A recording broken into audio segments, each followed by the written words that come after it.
Mereka-mereka yang meninggalkan makanannya demi aku, kata Allah, meninggalkan minumannya demi aku, dan meninggalkan syahwat mereka demi aku, bahkan meninggalkan istrinya demi aku. Bukan meninggalkan menceraikan, akan tetapi sesaat tidak menggaulinya demi Allah, demi perintah Allah Subhanahu wa ta'ala. Ma'asyiral muslimin rahimakumullah, mengapa Allah melarang 3 hal? Makanan, minuman, dan pergaulan suami istri. Karena disitulah nikmat yang luar biasa Allah anugerahkan kepada kita. Sedangkan keinginan kita untuk memperoleh atau memakan makanan, minuman maupun menggauli istri, ini adalah bahagian nafsu kita, syahwat kita. Oleh sebab itu, bagaimana kita mengendalikan hawa nafsu ini, syahwat ini, ada dalam tuntunan Allah Subhanahu wa ta'ala.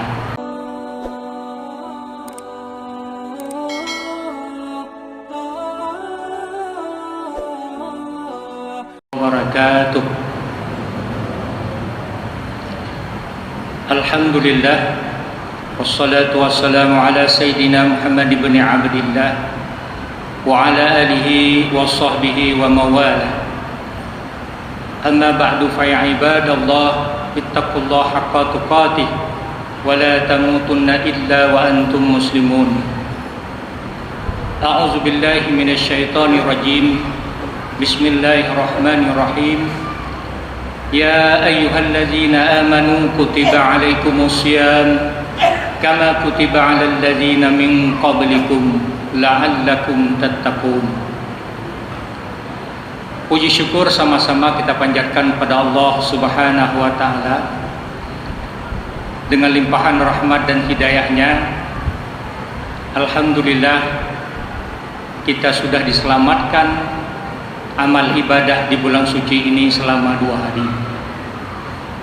Kemudian sholat dan salam sama-sama kita sanjungkan kepada Nabi besar Muhammad sallallahu alaihi wasallam sebagai uswatun hasanah. Berikutnya kepada al dan sahabat beliau sekalian. Hadirin sidang jamaah Isya, tarawih dan witir yang dirahmati Allah sekalian. Marilah dalam kesempatan yang singkat ini, sambil beriktikaf, kita ulang kaji sedikit pelajaran-pelajaran yang lalu. Mudah-mudahan dengan pelajaran itu menjadi motivasi kita untuk meningkatkan amalan selanjutnya. Hadirin dan hadirat sidang jamaah rahimakumullah, Allah Subhanahu wa ta'ala menciptakan manusia dan jin adalah untuk beribadah kepadanya. Wa ma khalaqtul jinna wal ins illa liya'budun. Tidaklah aku ciptakan jin dan manusia kecuali untuk beribadah kepadaku, kata Allah. Ibadah ini ada bersifat ibadah jasadiah, ada bersifat ibadah badaniah, ada bersifat ibadah maliyah. Ibadah jasadiah itu seperti salat dan puasa. Ibadah badaniah seperti amalan haji dan umrah. Sedangkan ibadah maliyah adalah ibadah seperti zakat, infak, dan sedekah lainnya.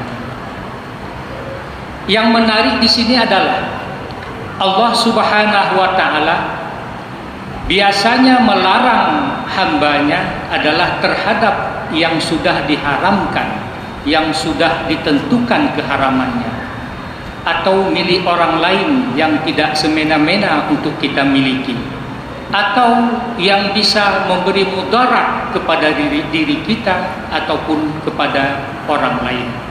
Itu biasanya yang dilarang. Akan tetapi di bulan suci Ramadan ini Allah melarang yang halal. Yang halal untuk kita makan, yang halal untuk kita minum, dan yang halal untuk kita gauli, yaitu istri kita. Disinilah menariknya. Mengapa?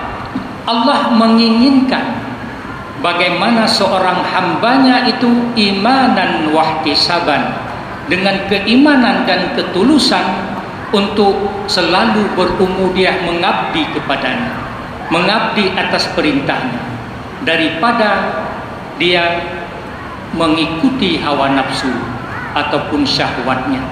Inilah yang diinginkan Allah Subhanahu wa taala.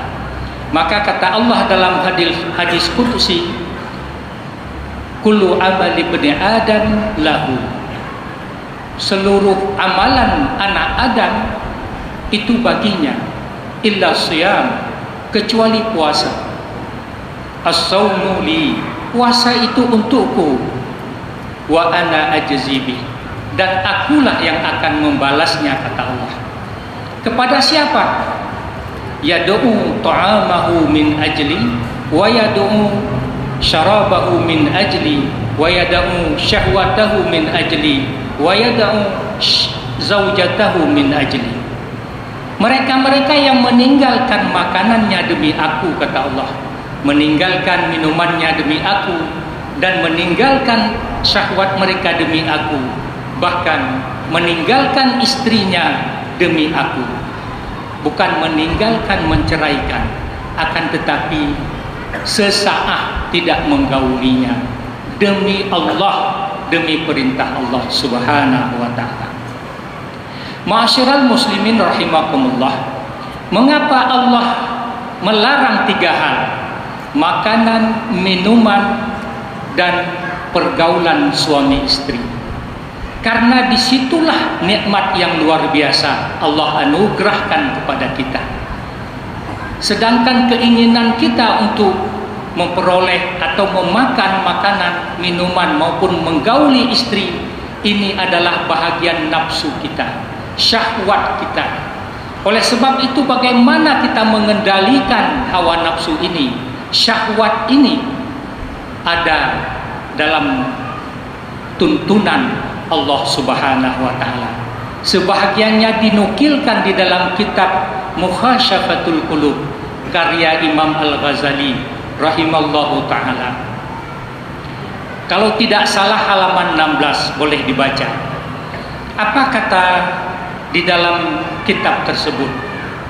Qala Yahya bin Mu'ad Ar-Razi rahimallahu taala. Berkatalah Yahya bin Mu'ad Ar-Razi rahimallahu ta'ala, jahid nafsaka bita'ati warriyadati, perangilah hawa nafsu kalian itu dengan ketaatan kepada Allah, warriyadati, dan melakukan latihan-latihan. Fariyadatu hajrul manami, maka adapun latihan yang pertama adalah hajrul manami, kurangi tidur. Kita disuruh kurangi tidur, baik le dengan jaga. Tapi bila kita manfaatkan waktu untuk berumudiah kepada Allah, bermuamalah dan berinteraksi sosial.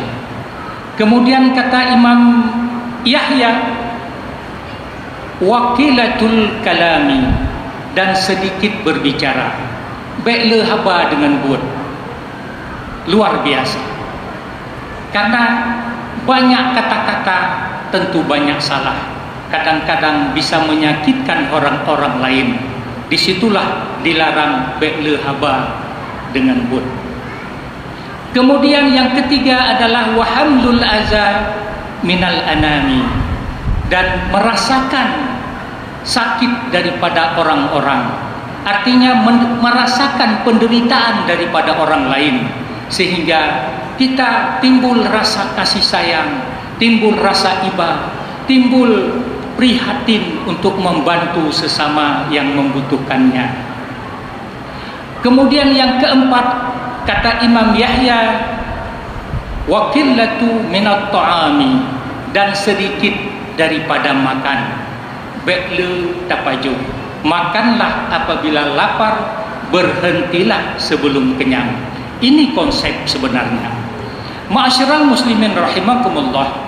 Kemudian dilanjutkan, fayatawalladu min qillatil manami, dan kecenderungan daripada sedikit tidur saful iradati akan memberi satu pencerahan. Artinya dengan kita kurangi tidur, logika kita berjalan. Untuk apa kita manfaatkan waktu? Karena al-waktu kasayf illam taqtahu qata'aka. Waktu ibarat pedang, apabila kita tidak memanfaatkan waktu tersebut, maka kita akan dipotong oleh pedang itu. Artinya akan dipotong oleh waktu yang sia-sia. Makanya orang yang kurang tidur tentu dia banyak berubudiah kepada Allah, banyak melakukan perbuatan-perbuatan yang kira-kira memberi motivasi dia untuk berhasil. Itulah orang-orang cerdas. Kalau kita banyak tidur, paling-paling bangun tidur waktu terjaga dari mimpi yang panjang, terlihat Pulau Sumatera dan Pulau Jawa di bantal kita. Hadirin sidang jamaah rahimakumullah.